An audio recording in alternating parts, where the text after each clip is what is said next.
할렐루야. 8월 23일 수요일 새벽 기도를 시작하겠습니다. 사도신경으로 우리의 신앙을 고백하시겠습니다. 나는 전능하신 아버지 하나님 천지의 창조주를 믿습니다. 나는 그의 유일하신 아들 우리 주 예수 그리스도를 믿습니다. 그는 성령으로 잉태되어 동정녀 마리아에게서 나시고 본디오 빌라도에게 고난을 받아 십자가에 못 박혀 죽으시고 장사된 뒤 3일 만에 죽은 자 가운데서 다시 살아나셨으며 하늘에 오르시어 전능하신 아버지 하나님 우편에 앉아 계시다가 거기로부터 살아있는 자와 죽은 자를 심판하러 오십니다. 나는 성령을 믿으며 거룩한 공교회와 성도의 교제와 죄를 용서하는 것과 몸의 평안과 영생을 믿습니다. 아멘. 찬송가 488장 찬양하시겠습니다. 찬송가 488장입니다.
사도행전 26장 1절에서 12절까지 말씀입니다. 사도행전 26장 1절부터 12절까지 말씀입니다. 다 찾으신 줄 알고 저 여러분들이 한 절씩 교도하도록 하겠습니다. 사도행전 26장 1절부터 12절입니다. 아그리빠가 바울에게 이르되 너를 위하여 말하기를 내게 허락하노라 하니 이에 바울이 손을 들어 변명하되 아그리빠 왕이여 유대인이 보아하는 모든 일을 오늘 당신 앞에서 명령하게 된 것을 다행히 여기나이다. 특히 당신이 유대인의 모든 풍속과 문제를 아심이니이다. 그러므로 내 말을 너그러이 들으시기를 바라나이다. 내가 내 민족과 더불어 예루살렘에서 젊었을 때 생활한 방향을 유대인들이 다 아는 바라.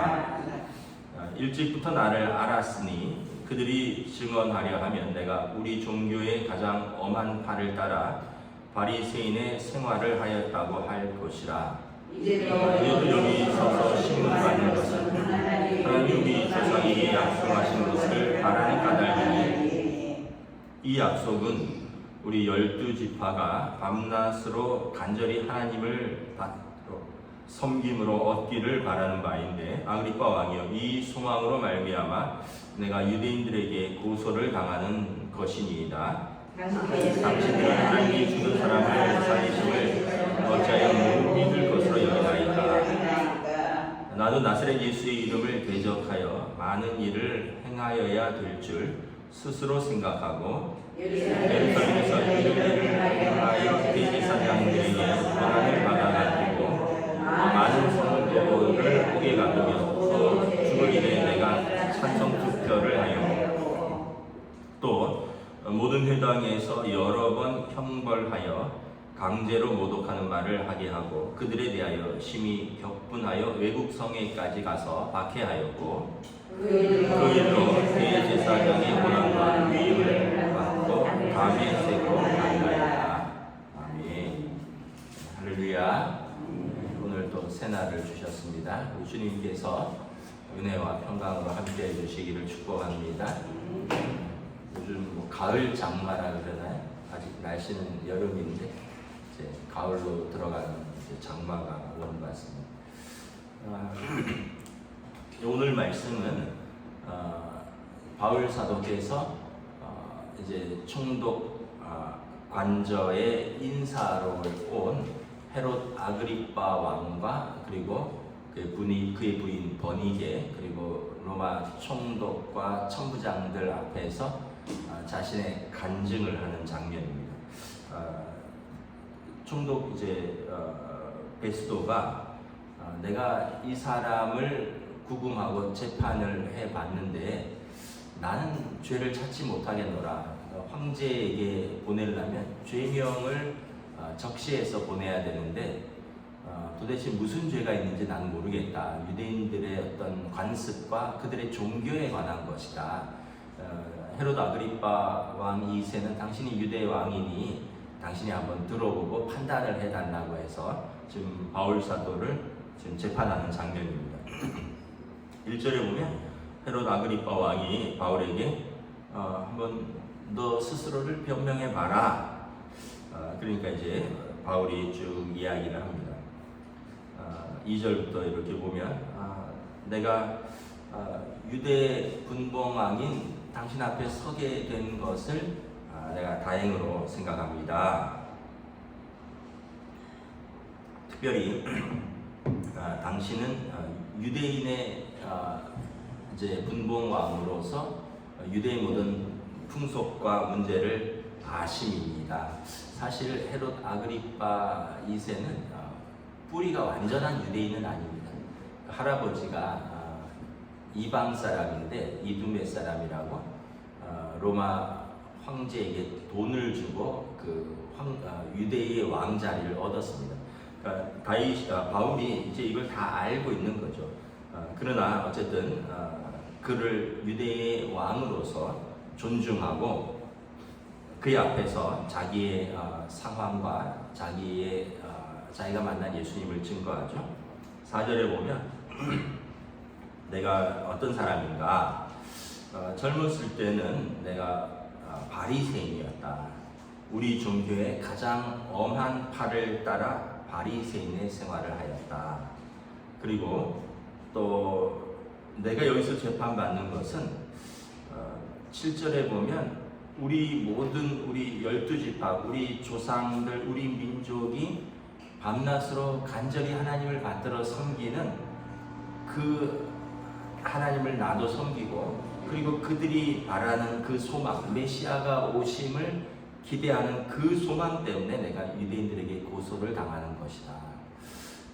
유대 지파는 이제 유대인들은 메시아가 오셔서 이렇게 오랫동안 나라를 잃고 성전이 파괴되고 나라를 잃고 있는 자기 백성을 구원해줄 메시아를 기다리고 있죠. 그 소망인데 내가 그 소망으로 지금 고소를 당하였다는 거죠.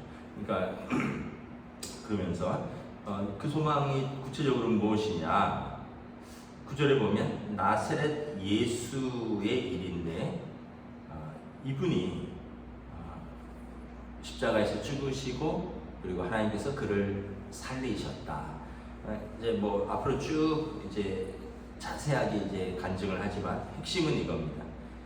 나사렛 예수가 우리가 기다리던 메시아이시고 그의 죽으심은 우리의 죄를 짊어지신 십자가의 속량이시고 그의 다시 살으심은 하나님께서 그를 하나님의 아들로 인정하시는 부활이다라는 거죠. 왜 성경에서 고난당하는 종 또 부활하신 메시아에 대해서 성경에 나와 있는데 왜 이것을 당신들은 못 믿는 것입니까? 그러면서 10절부터 12절에 나도 옛날에는 그걸 잘 몰랐다는 거죠.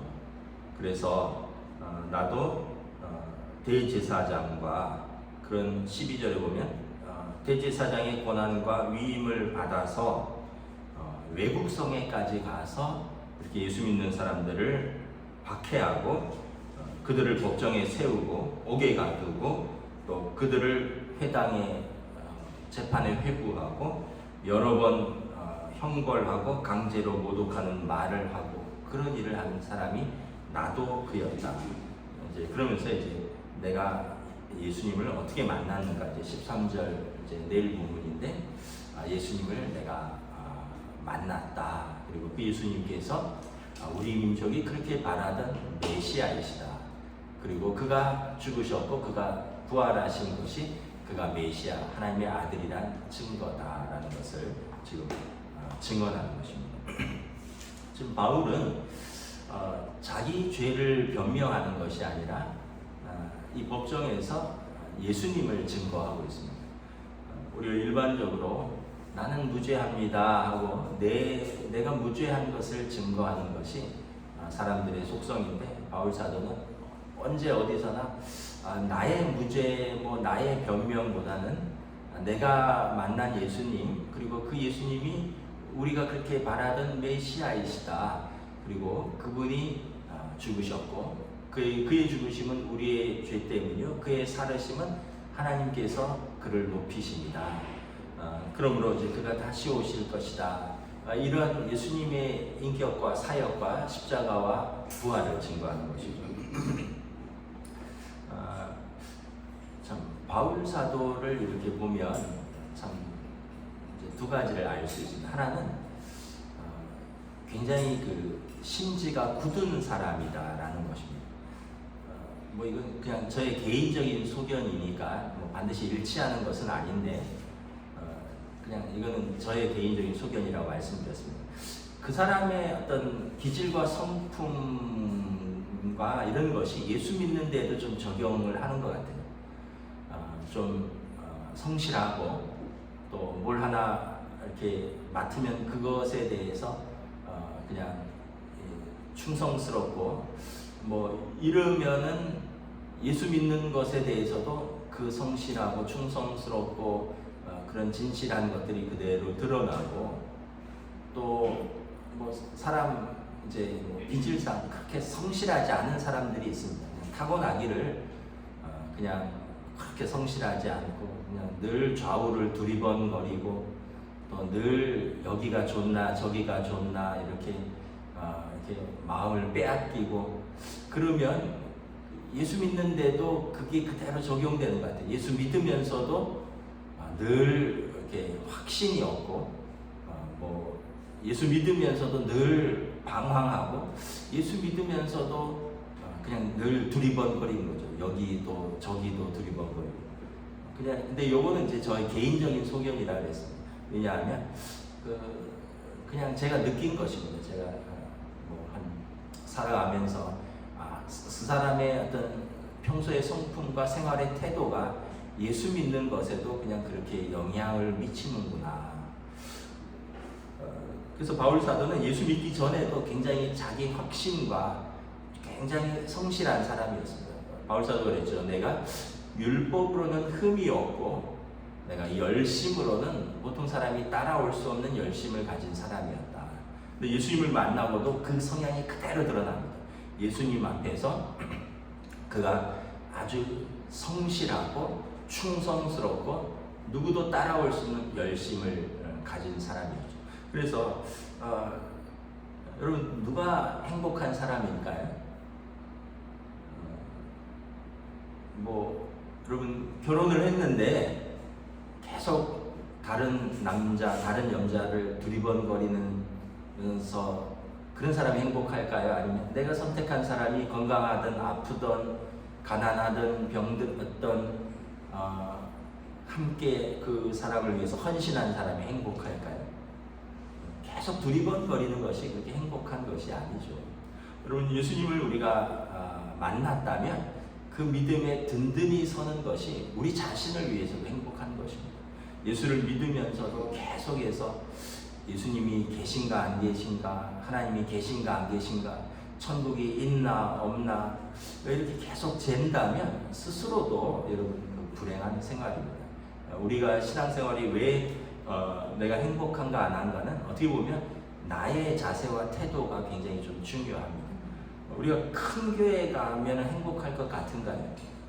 여러분, 저는 그렇다고 생각하지 않습니다. 내가 거기에서 마음을 쏟고 내가 그곳에서 수고하고 그리고 나와 함께 마음을 쏟는 사람들이 한 명이라도 있다면 그 자리가 어디든지 행복한 자리고 그 자리가 어디든지 보람 있는 믿음의 자리고, 여러분 큰 교회 가서 아무런 부담도 없이 그냥 뒷자리에서 예배 잘 드리고 쏙 빠져나오고 이런 게 여러분 그렇게 저는 행복한 신앙생활이라고 할 것 같지는 않아요. 왜냐하면 저도 평생을 신앙생활을 했잖아요.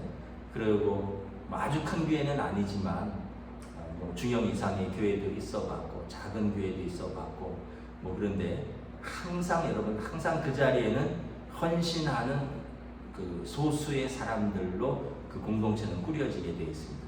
그리고 방관하는 다수의 청중으로 이렇게 구성이 됩니다. 그래서 결국 항상 핵심에는 헌신하는 소수, 그리고 그 사람들의 수고, 그 사람들의 충성. 제가 한 600명 되는 교회도 있어봤는데 똑같습니다. 약간의 범위가 좀 다를 뿐이죠. 항상 그 안에서는 600명 교회도요, 헌신하는 사람들은 20명 정도입니다. 한 5%가 되지 않아요. 그 사람들은 항상 그 자리에 있고요. 나머지 550명 이상은 그냥 참여하는 사람. 그러니까 여러분, 어떤 사람이 되고 싶은가? 하나님 앞에서, 사람 앞에서 내가 무엇을 맡았든지 그냥 그 자리에 그냥 앉아있는 한 사람이 될 것인가? 아니면 그 자리에서 수고하고 헌신하고 마음을 쏟고 사랑하는 사람이 될 것인가? 라는 것이죠. 바울 사도는 보면 예수 믿기 전에도 그가 속해 있었던 바리새인 중에서도 제일 열심인 바리새인이었습니다. 그리고 예수 믿은 후에는 제일 열심인 사도가 되었습니다. 제가 요셉에 대해서 설교를 몇 주 했었죠. 요셉은 종이었을 때는 가장 충성스러운 종이었고, 죄수였을 때는 가장 성실한 죄수였고, 총리였을 때는 가장 지혜로운 총리였고, 가족일 때는 그 가족의 가장 충성스러운 아들이었습니다. 그러니까 어떤 형편에가 있어 내가 종이기 때문에 못합니다. 나는 지금 감옥에 있어서 나는 그럴 수 없습니다. 이게 아니라 종이면은 종으로서, 죄수면 죄수로서, 환경이 집에서면 집에서, 타국에서면 타국에서, 어려우면 어려운 대로 그곳에서 가장 성실하고 가장 충성스러운 사람이 되기로 결정한 사람이 요셉이거든요. 그러니까 바울 사도도 그런 성품의 사람이었다는 것을 알 수 있죠. 또 하나는 그가 이제 예수님의 사랑을 누구보다도 확실하게 알고 붙들고 받았던 사람이라는 거죠. 내일 본문이지만 이미 우리가 잘 알고 있죠. 사도행전 9장에서 다메섹 도상에서 바울 사도가 예수님을 만납니다. 정오에 햇빛보다 더 강렬한 빛 가운데 눈이 멀고 소리를 듣죠. 바울아 바울아, 사울아 사울아, 내가 왜 나를 핍박하느냐 그러면서 그가 예수님을 만납니다. 예수님을 만나고 그가 이제 나중에 이렇게 고백하죠. 죄인 중에 괴수인 나를 사랑하셔서 나를 사랑하신 것만 해도 감사한데 나에게 사도의 나를 충성되이 여겨 사도의 사명을 주셨다. 그래서 이제 바울 사도는 그 사랑을 붙들고 사는 거죠. 그 사랑 속에서 살고 그 사랑을 붙들고 살고 그 어떤 것도 나를 그리스도의 사랑에서 끊을 수 없다라는 고백을 합니다. 로마서 8장에 보면 우리를 위하여 아들을 아끼지 않고 내어주신 그 하나님 아버지께서 우리에게 가장 좋은 것을 주시지 않겠느냐. 그러므로 이제는 그 어떤 것도 뭐 가난이나 부나 또는 뭐 어떤 천사나 그 어떤 것도 나를 그리스도의 사랑에서 끊을 수 없느니라. 내가 그리스도의 사랑 안에서 넉넉히 이기느니라. 왜냐하면 아들을 아끼지 않고 내어주신 그 하나님께서 나를 위해서 가장 좋은 것을 준비해 주셨다는 것. 그리고 나를 위해서 예수님께서 그 생명을 바쳐서 나를 사랑하셨는데 나도 그 사랑에서 그 어떤 것도 나를 끊을 수 없다. 가난도 끊을 수 없고 핍박도 끊을 수 없고 심지어 생명이나 사망이나 죽음도 나를 그 하나님의 사랑에서 그리스도 예수 안에 있는 하나님의 사랑에서 끊을 수 없다라는 것입니다. 바울 사도는 진짜 사랑하는 사람이죠. 예수님. 여러분 우리의 사랑은 어떻습니까? 우리의 사랑은 만약에 여러분 그런 사랑이라면 참 좀 한번 돌아봐야 되는 사랑이겠죠. 예를 들면 남편이 건강하고 돈 잘 벌 때만 사랑한다면 여러분 그럼 그 아내는 진짜 사랑을 하는 걸까요? 아내가 예쁘고 건강하고 그리고 막 밥 잘 차려주고 애들 잘 챙길 때만 사랑하고 아내가 늙고 병들면은 아내를 뭐 버리지는 않는다 해도 그냥 이렇게 외면한다면 그럼 그 남편은 진짜 사랑하는 걸까요? 사도 바울이 그 얘기를 하는 거예요. 나의 사랑은 하나님께서 나를 사랑하셔서 독생자를 내어주셨고 예수님이 나를 사랑하셔서 십자가에서 당신의 생명을 주시기까지 나를 사랑했는데 내가 그 어떤 것으로 예수님의 사랑을 그 하나님의 그리스도 예수 안에 있는 하나님의 사랑을 내가 버릴 수 있겠느냐. 내가 이렇게 감옥에 있는다고 사람들이 나를 비방한다고 내가 채찍에 맞는다고 심지어 내가 죽임을 당한다 할지라도 그리스도 예수 안에 있는 하나님의 사랑을 나는 끊을 수 없다. 그 언약의 관계 하나님이 나를 포기하지 않으신 그 언약의 관계를 하나님께서 유지하시는데 내가 좀 고난이 있다고 내가 좀 상황이 어렵다고 내가 그리스도 예수 안에 있는 하나님의 사랑을 내가 끊을 수 있겠느냐라는 거죠. 그래서 여러분 우리 평소에 언약을 잘 붙드셔야 됩니다. 평소에 언약. 결혼할 때 언약하잖아요. 서약하잖아요. 이 사람을 우리가 건강할 때나 가난할 때나 늙어서나 검은 머리 팥뿌리가 될 때까지 내가 여러 증인들 앞에서 하나님 앞에서 내가 남편으로서 또는 아내로서 그 본분을 다하겠다. 사명을 다하겠다. 우리 입으로 했던 언약 하나님 앞에서 우리가 세례 받을 때 예수님께서 나를 사랑하셨고 나의 구원자가 되셨고 그래서 내가 하나님과 사람들 앞에서 예수를 주로 고백하며 받은 그 세례의 언약 우리가 받은 언약을 귀히 여겨야죠. 언약을 우리가 하찮게 여기면 우리 스스로가 행복한 사람이 되지 못하는 것입니다. 그래서 여러분 부탁인데 그런 말은 하지도 마세요. 내가 왜 이런 직분을 받아갖고 이렇게 고생을 하는지 몰라. 하나님 앞에 섰을 때 여러분 하나님 앞에서 우리를 사랑하시고 우리를 충성스럽게 여기셔서 하나님께서 우리에게 주신 직분을 하나님 앞에 섰을 때 우리가 부끄럽지 않도록 우리가 어떤 자리에 섰을 때나 담대하게 우리가 받은 사랑을 고백하고 우리가 받은 직분을 충성스럽게 여기며 하나님 앞에 설 수 있도록 저와 여러분들이 오늘도 믿음의 하루를 오늘도 그 언약의 하루를 충성스럽게 걸어가시기를 우리 주님의 이름으로 축복합니다. 아멘. 기도하겠습니다. 하나님 은혜를 감사합니다. 진짜 사랑을 받은 사람은 그 어떤 것도 그 사랑에서 끊을 수 없음을 고백합니다.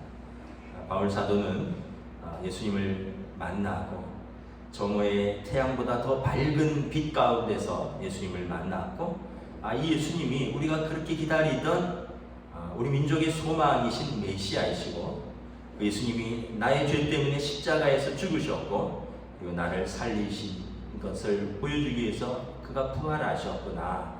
그리고 예수님이 나를 사랑하셔서 나를 충성스럽게 여겨 죄인 중에 괴수인 나를 하나님이 나를 사도로 부르셨구나. 그러므로 내가 하나님의 그 사랑 안에서 그 어떤 것도 나를 그리스도의 사랑 안에 있는 나를 끊을 수 없노라. 그래서 그는 총독 앞에서든 대제사장 앞에서든 헤롯 왕 앞에서든 그는 회당에 있든 감옥에 있든 시장에 있든 그는 언제나 내가 만난 예수님, 내가 사랑하는 예수님을 담대히 증언했던 행복했던 사람, 그리고 사명에 가득 찬 사람이었던 것을 바라봅니다. 오늘 우리도 이렇게 예수님을 만난 줄 믿습니다. 단지 우리의 믿음과 우리의 사랑은 연약하기 그지없고, 그래서 환경에 따라서, 사람에 따라서, 조건에 따라서 우리가 흔들리는 것 같지만, 그러나 하나님께서는 우리의 형편이 어떠하든지 우리의 조건이 어떠하든지 우리를 언제나 하나님의 사랑하는 아들딸로서 우리를 사랑하시니, 우리도 그 언약 안에서 예수님을 사랑하고 예수님 안에 있는 예수님 안에서 하나님의 사랑을 고백하며 살아가는 믿음의 사람들, 하나님의 사랑을 듬뿍 받는 복된 사람들, 언약의 사람들로 인도하여 주시옵소서. 감사를 드리오며 우리 주 예수 그리스도 이름으로 기도드리옵나이다. 아멘. 하늘에 계신 우리 아버지의 이름을 거룩하게 하시며 아버지의 나라가 오게 하시며 아버지의 뜻이 하늘에서와 같이 땅에서도 이루어지게 하소서. 오늘 우리에게 일용할 양식을 주시고 우리가 우리에게 잘못한 사람을 용서하여 준 것 같이 우리 죄를 용서하여 주시고 우리를 시험에 빠지지 않게 하시고 악에서 구하소서. 나라와 권능과 영광이 영원히 아버지의 것입니다. 아멘.